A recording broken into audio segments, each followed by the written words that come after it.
So guys, magandang morning sa inyo. Ito na, dumating na yung frame na pina-welding ni Idol. No, nakita nyo ba yung dismantle natin yung isang unit na Mountain Peak? Ito na yun mga guys, oh. Ayan, dito na welding na. Di na natin papakita sa inyo yung wineldingan kasi nga pininturahan na nangyari. Ayan na yung mukha niya. So samahan nyo ako, simbolin natin ito ngayong umaga. Sana hindi kayo magsawa sa akin. Alright. So una-una mga guys, no, lilinisan muna natin yung mga rim set ni Idol. Rim set na, sorry. Rim set, no, bago natin igugulo doon sa ating frame, no. Kasi pag hindi mo ito nilimpyuhan, pangit tingnan pag hindi nalimpyuhan, diba? Tapos request nyo may-ari limpyuhan. Pati mga guys, yung gulong-gulong natin, ayan, hugasan na rin natin para matanggal yung mga lumang yakult. Masulat yung mga may time. Pumupogi ng loko yan. At syempre, punas muna tayo dito dahil nga meron pa mali na tirang mga likabok. Yan. Para mamaya, pag salpak natin, sobrang swabe lang talaga. Wala na tayo lalantawin na bukiya, diba? Nalimpyuhan na natin mga guys, oh. Ito yung trailer niya. Dito rin pala yung ating crankset. Ito yung saddle.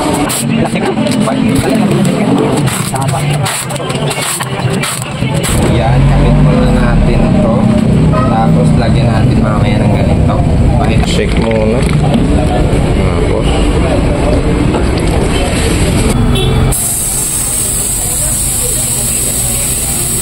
ayan, dahil sobrang kapal na yung kalawang, palitan natin ng ganito, magkabilaan. Ayan, nakabit na natin mga guys. Ito naman yung tatakad natin, no?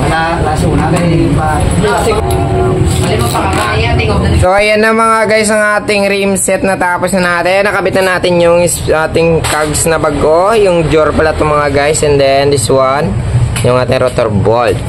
So ito na, magkakabit na tayo ng ating wheel set sa frame set. Alright. So tawag lang tayo dito sa pagkabit, no? At dahil nga nalimpyuhan na rin natin kanina mga guys yung ating material, ay didiretso na natin to.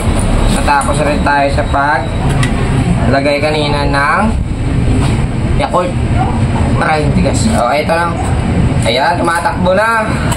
Sa babaw. Tsaka dito sa may idalom, ayan. Nakikita nyo yung bagang ni Makmak.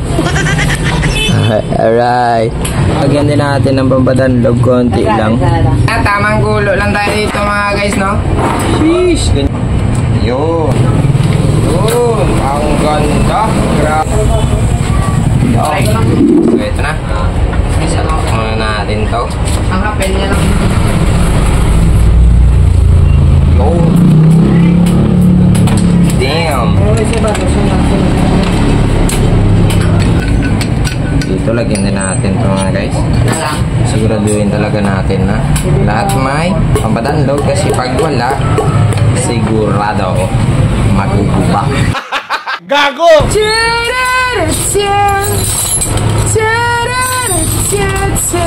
Wow! Ayun! Ito na. Ayan, nakabit na natin. Gamitin. Oh. Ayun, mahumukha yung link niya.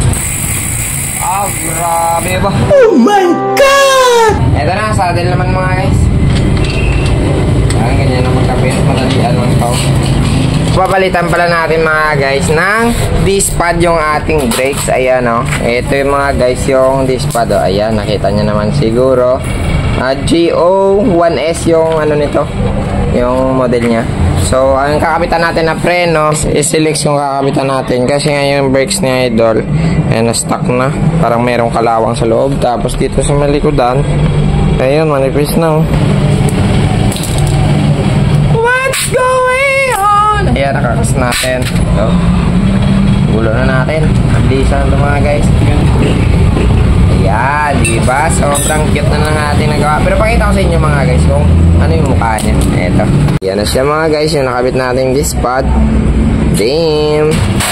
So, bago yan, may adapter tayo kasi nga 180 yung ating Ashima rotors. Hindi yung bolt natin, dito na. Pag magkabit kayo ng ganito, meron itong mahaba, meron malipot. Ayan. Nakabit na natin yung brakes ni Idol mga guys. Harap, likod. Ayan, bali ito na lang yung kulang. Yung shifter cable and then housing niya. Lagay muna tayong ganito, shifter cable.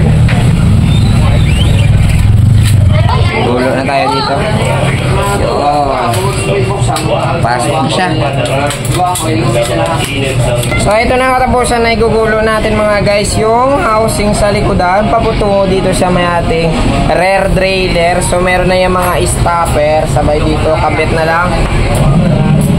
Yan. Tapos putulin natin ito, lagyan natin ng mais. Kulay blue na mais yung kabit natin.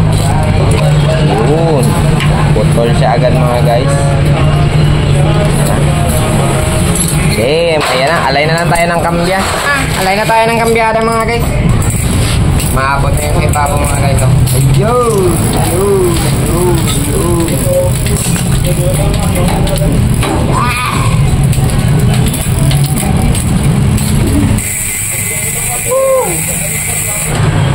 So mga guys, pakita muna natin sa inyo yung unit natin na natapos na. Yan na siya mga guys, ang ganda ng ating unit na nabuo. 5-piston tayo, naka-tubeless na.